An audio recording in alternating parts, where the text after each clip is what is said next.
Good morning সবাইকে। আশা করি সবাই ভালো আছো, আর আমিও খুব খুব ভালো আছি। তো অনেকেই আমাকে বলে, দিদিভাই তুমি একটু ব্লগ ভিডিও করো না। তো আমি সত্যি বলছি, আমি এতটাই পরিমাণে সকাল থেকে ব্যস্ত থাকি, যেই কারণে নিজে থেকে ক্যামেরা ধরে ব্লগ ভিডিও করা হয়ে ওঠে না। তবু আজকে চেষ্টা করলাম এই রান্নার ব্লগ ভিডিও তোমাদের একটু শেয়ার করার। সকাল থেকে অবশ্য অনেক কিছুই কাজবাজ হয়ে গেছে, সেই কাজগুলো আর তোমাদের সঙ্গে শেয়ার করা হয়নি। তবে এই কাজগুলো তো ক্যামেরা ধরে করা যেতেই পারে, তাই ভাবলাম একটু শেয়ার করি। তো চলো, আজ হচ্ছে বৃহস্পতিবার, আর বৃহস্পতিবার মানে আমার তো নিরামিষ দিনের দিন।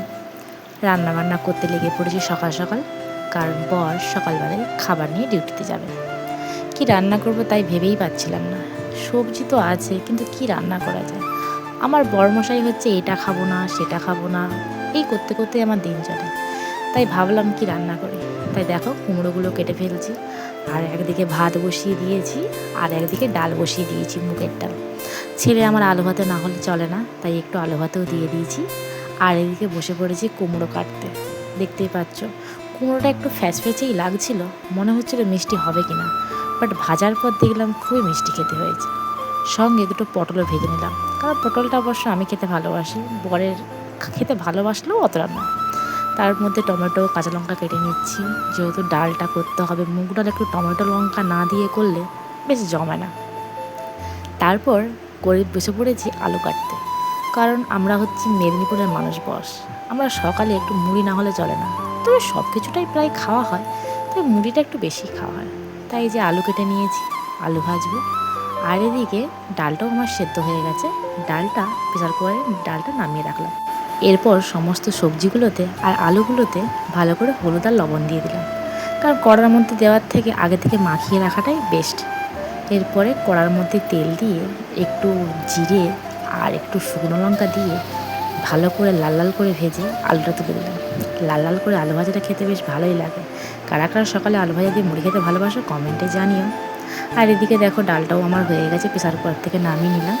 ডালটা হয়ে যাওয়ার পর দেখলাম আলুটা আর কত বাকি, প্রায় আলুটা হয়েই এসছে।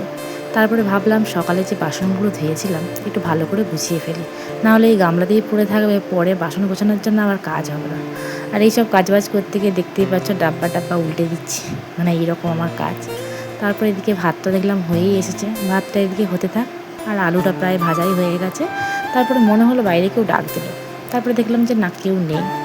ঠিক আছে, এসে আবার রান্নাতে লেগে পড়লাম। এবার কড়ার মধ্যে সাদা তেল দিয়ে পটল আর কুমড়োগুলোকে ভেজে নেব। আগে কুমড়োটাকে ভেজে নিই, কারণ পটলগুলো প্রথমে ভাজতে গেলেই তেলটা পুরো কালো হয়ে যাবে, ভাজতেই পারবো না, সবগুলো কালো কালো দেখাবে। তাই ফার্স্টে কুমড়োটা ভেজে নিচ্ছি লাল লাল করে। তারপরে তারপরে পটলগুলোও ভেজে নিলাম লাল লাল করে।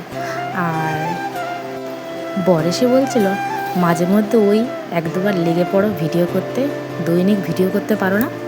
আমার বর আবার খুব ভালোবাসে, আর আমাকে বলে এই ভিডিওগুলো তুমি করো, শেয়ার করো, কিন্তু আমার না করে হয়ে ওঠে না, কারণ একটু অলস যা হলে হয়। তো বাদ দাও, যাই হোক। এরপরে এই টমেটো লঙ্কা আদা, তারপরে পাঁচফোড়ন তেজপাতা দিয়ে ডালটা করে নিচ্ছে, যে ডালটা সিদ্ধ করে রেখেছিলাম মুগের ডালটা, তার ডালটা হয়ে গেছে। আর আমার রান্নাবান্নাও কিন্তু কমপ্লিট, দেখে নাও কী কী রান্না করেছি। এরপরে হাজব্যান্ডের খাবার সারাতে হবে টিফিনের মধ্যে, তাই সব কিছু মেখে রেডি করছে। Tata, bye bye.